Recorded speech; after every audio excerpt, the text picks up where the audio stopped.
Telangana assembly ఎన్నికల్లో BRS అధినేత కేసీఆర్ ఊహించని రీతిలో ఘోర పరాజయం పాలైన సంగతి తెలిసిందే. ముచ్చటగా మూడోసారి అధికారంలోకి వస్తామని, కాస్త సీట్లు తక్కువైనా గెలిచేది కారు పార్టీయేనని బీఆర్ఎస్ నేతలు భావించారు. కానీ రేవంత్ నాయకత్వంలో హస్తం ప్రభంజనంతో సీన్ మొత్తం రివర్స్ కావడం, కాంగ్రెస్ అధికారంలోకి రావడం, ముఖ్యమంత్రిగా రేవంత్ రెడ్డి ప్రమాణ స్వీకారం చేయటం అన్నీ చకచకా జరిగిపోయాయి.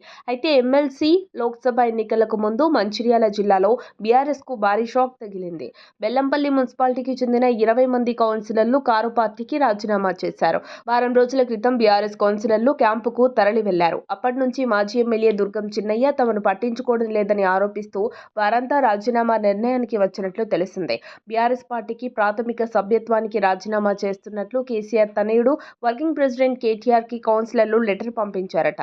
ఆ తర్వాత చైర్మన్ పై అవిశ్వాస తీర్మానం పెట్టాలని బీఆర్ఎస్ కౌన్సిలర్లు కలెక్టర్కు వినతి పత్రం ఇచ్చారు. కాంగ్రెస్ పార్టీలో చేరిన చైర్మన్ శ్వేతకు దుర్గం చిన్నయ్య మద్దతిస్తూ పార్టీలో ఉన్న తమను పట్టించుకోవడం లేదని బీఆర్ఎస్ కౌన్సిలర్లు పార్టీకి రాజీనామా చేశారని వార్తలు వచ్చాయి. జనవరి 12 బెల్లంపల్లి మున్సిపల్ కార్యాలయంలో అవిశ్వాసం జరగనుంది. ఈ నేపథ్యంలో కౌన్సిలర్లు ఒక్కసారిగా పార్టీకి రాజీనామాలు ప్రకటించడం ఆసక్తికరంగా మారింది.